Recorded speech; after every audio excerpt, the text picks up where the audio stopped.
चिंतन श्री गुरुदेव दत्त परमहंस परिव्राजकाचार्य श्रीमद्वासुदेवानंद सरस्वती स्वामी महाराज की जय। ओंकारं बिंदु संयुक्तं नित्यं ध्यायति योगिनः कामदं मोक्षदं चैव ओंकाराय नमो नमः। तो सभी साधकों का अद्भुत स्पर्शदायिनी रोगनाशक विद्या के ऑनलाइन ट्रेनिंग कोर्स में हार्दिक स्वागत है।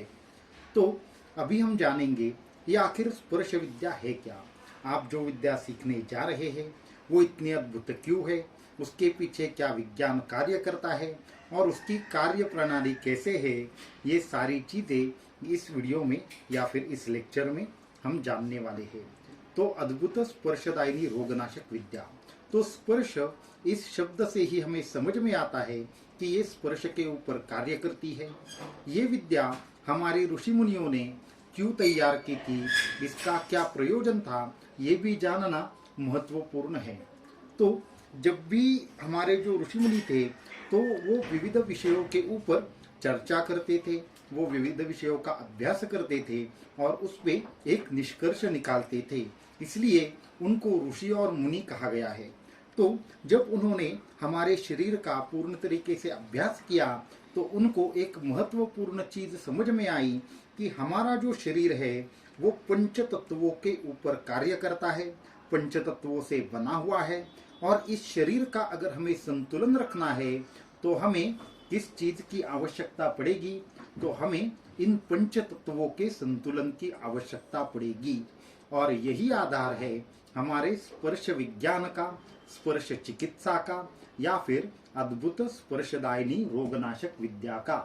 तो ये कैसे है, तो सबसे पहले मैं आप सभी लोगों को एक बात पूछना चाहूंगा कि हमारे शरीर में जो हमारी जो उंगलियां है वो 5 ही क्यों होती है, 6 क्यों नहीं होती, 7 क्यों नहीं होती, तो हमें 5 ही उंगलियां क्यों हमारे शरीर में होती है। हाथों में जो हमारे हाथ होते हैं उसमें 5 उंगलियां होती है, जो हमारे पैर होते हैं उसमें भी 5 उंगलियां होती है। क्या इसके पीछे कुछ राज है क्या? हाँ, इसमें एक महत्वपूर्ण बात यह है कि हमारे जो 5 उंगलियां होती है वो 5 तत्वों का प्रतिनिधित्व करती है, इसके लिए हमें ये उंगलियां 5 होती है। ये जब उनके समझ में आया तो हमारे ऋषि मुनियों ने और आगे जाकर जिन चीजों का अभ्यास किया उनके माध्यम से उनको जो भी चीजें समझ में आई वो बहुत ही अत्यंत ज्यादा महत्वपूर्ण है, बहुत ही ज्यादा इंटरेस्टिंग है और बहुत ही ज्यादा उससे हमें चीजें समझ में आती है कि जो हमारे शरीर से, मन से और हमारे पूर्ण आयुष्य से जुड़ी हुई है। तो जो हमारे हाथ होते हैं तो हाथ हमारे जो पंच तत्वों का प्रतिनिधित्व करते हैं, इसलिए इस हाथों के माध्यम से जो भी हम चिकित्सा पद्धति का अवलंब करते हैं उसे स्पर्शदायिनी विद्या कहते हैं।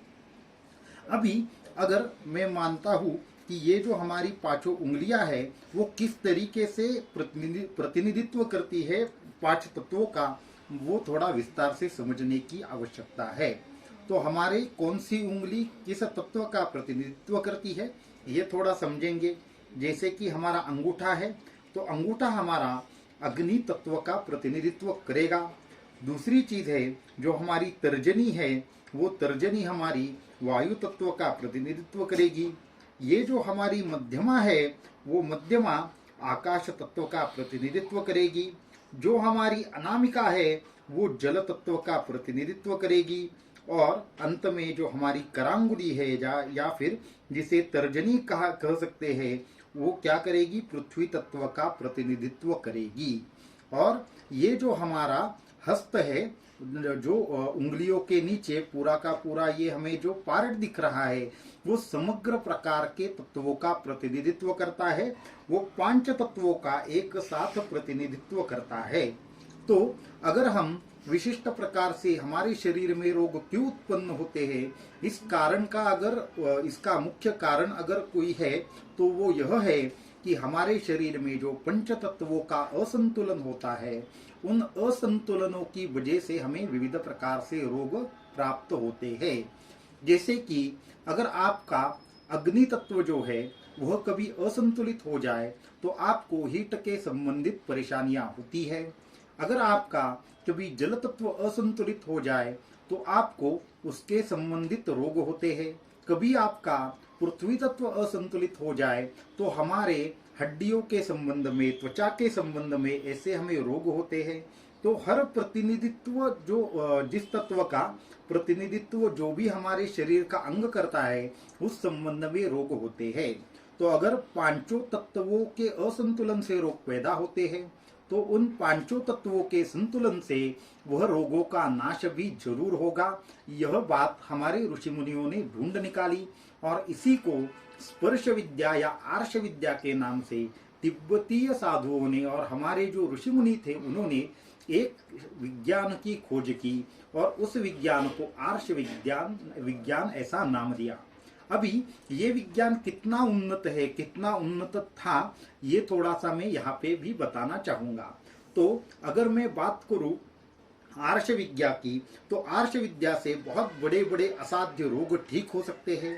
जैसे कि आज जिस पर कोई भी निदान नहीं है वह ब्लड कैंसर है। यहाँ तक कि हमारा किसी भी प्रकार का कैंसर है, ब्रेन ट्यूमर है, ब्रेन स्ट्रोक है, इन सभी प्रकार के जो रोग है उन सभी रोगों के ऊपर यह विद्या असरदार तरीके से कार्य करती है। यहाँ तक कि आपका बीपी है, शुगर है या फिर किसी भी प्रकार से आपको ऐसे रोग है जिसकी आज किसी भी प्रकार की दवा आज मार्केट में मौजूद नहीं है, आज के विज्ञान के पास नहीं है, ऐसे भी रोग उस समय इस विद्या के माध्यम से ठीक होते थे। और इसके कई प्रमाण हमारे बहुत सारे जो पुराण हैं उसमें आए हैं। यहाँ तक कि एक ऐसी विद्या थी जो हमें गुरुचरित्र में भी देखने को मिलती है। जैसे कि एक कथा बताई जाती है कि एक नरसिंह सरस्वती स्वामी महाराज जी का भक्त था। वो नरसिंह सरस्वती स्वामी महाराज जी को प्रसन्न करना चाहता था, तो उनके यहाँ पे आने से पहले वो एक देवी के मंदिर में गया और वहाँ पे उसने घोर तपश्चर्या की। उसके बाद उसका यह इच्छा थी कि देवी आकर उसको मार्गदर्शन करे, उसके ऊपर कृपा करे।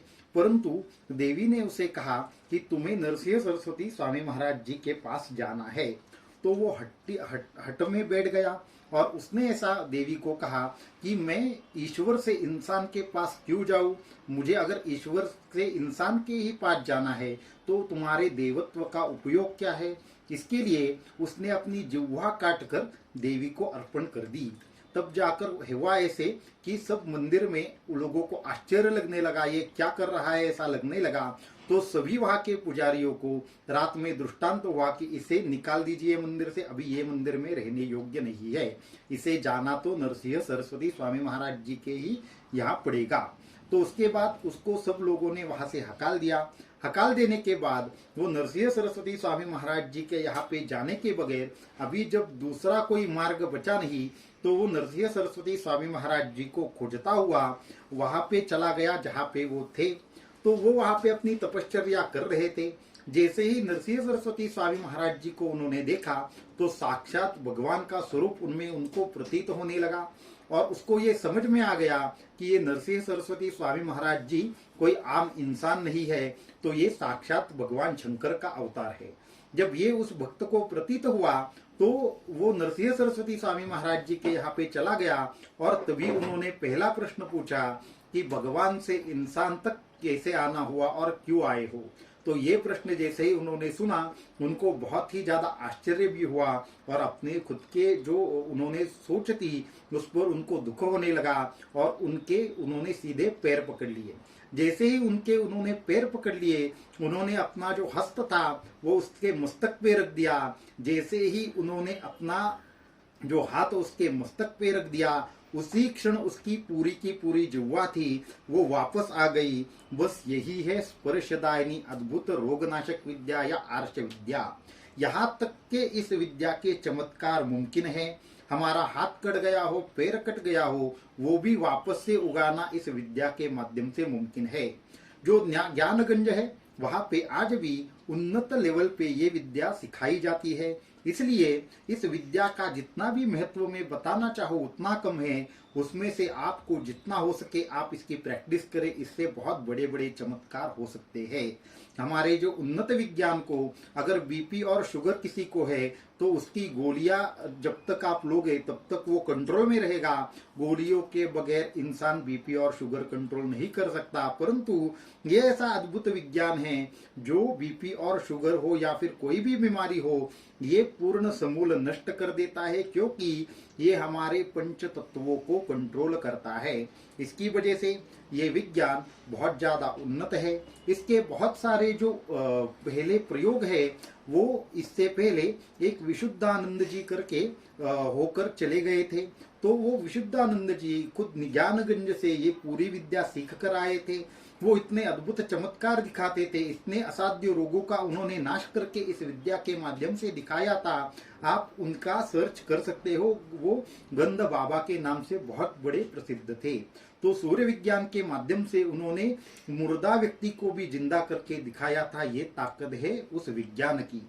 परंतु इस विज्ञान को समझने से पहले, इस विद्या को आत्मसात करने से पहले आपको बहुत बड़ी और कड़ी साधना से गुजरना पड़ता है। इसका अगर थोड़ा सा अंश मात्र भी आपने सीख लिया तो स्पर्श मात्र से किसी का भी बुखार ठीक करना, उसके शरीर की अगर कोई चीज दर्द कर रही है, हाथ पैर दर्द कर रहा है तो उसको ठीक करना, अगर किसी भी प्रकार का विष उस इंसान के अंदर आया हो तो उस विष को निकालना, इतना भी अगर आप सीख गए फिर भी आपका जीवन धन्य हो जाएगा।